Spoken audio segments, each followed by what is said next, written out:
बीबी बतखो। अलफ नगर की बीबी बतखो सुबह सवेरे उठती और दाना दुनका चुगकर सुबह की सैर को जाती थी। वो तालाब में मजे से नहाती और बाहर आकर रोज एक अंडा देती थी। बीबी बतखो रोज वो अंडा दरख्त के नीचे झाड़ियों में छुपा देती।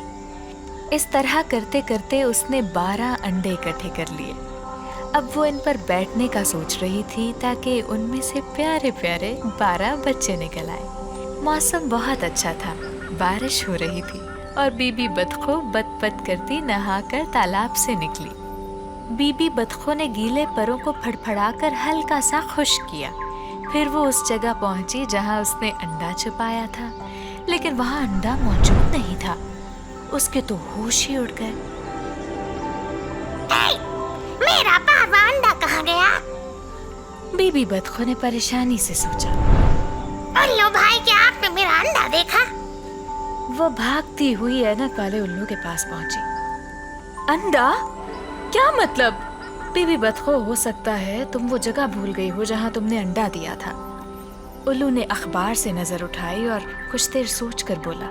बीबी बतखो मुतमईन न हुई। उसे यकीन था कि उसने अंडा वहीं छुपाया था।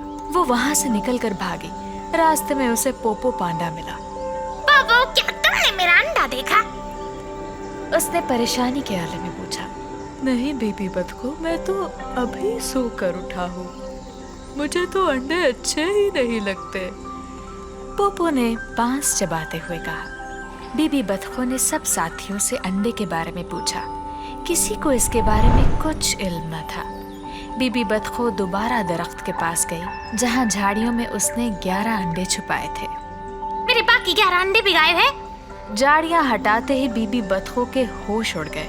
वहां अब एक भी अंडा नहीं था। तभी बीबी बतखो ने दरख्त के ऊपर बबलू बंदर की दुम देखी। अब उसे पता चला कि अंडे किसने गायब किए हैं। बबलू बंदर अभी तालाब से नहाकर निकला ही था कि बीबी बतखो ने चुपके से जाकर उसकी दुम अपनी चोंच में दबा ली। बीबी बतखो, ये तुम क्या कर रही हो? बबलू बंदर तो चीख उठा। बबलू बंदर, क्या तुम बीबी बतखो को इतना बेवकूफ समझते हो? निकालो मेरे अंडे, वरना मैं तुम्हारी दुम चबाकर खा जाऊंगी। बीबी बतखो ने गुस्से से कहा। बबलू बंदर ने बहुत आए बाए शाये किया, मगर बीबी बतखो किसी तरह दुम छोड़ने पर तैयार न हुई। बिल आखिर बबलू बंदर उसे बरगद के दरख्त के पास ले गया जहां बीबी बतखो के 12 के 12 अंडे बिल्कुल हिफाजत से पड़े थे। आए, अब तो मेरी दुम छोड़ दो बीबी बतखो। बबलू ने मिन्नत की। बीबी बतखो ने चोंच को कुछ मजीद दबाया। बबलू बंदर तकलीफ से चीखा और इसने बीबी बतखो के सामने हाथ जोड़े। तुमने आज तो मेरे साथ ये हरकत की। आइंदा कभी न करना, वरना मैं तुम्हारी दुम अंडों के आमलेट में पकाकर खा जाऊंगी। बीबी बतखो ने उसकी दुम छोड़ दी। आजाद होते ही वो अपनी दुम से हिलाता और दबाता वहां से भाग निकला।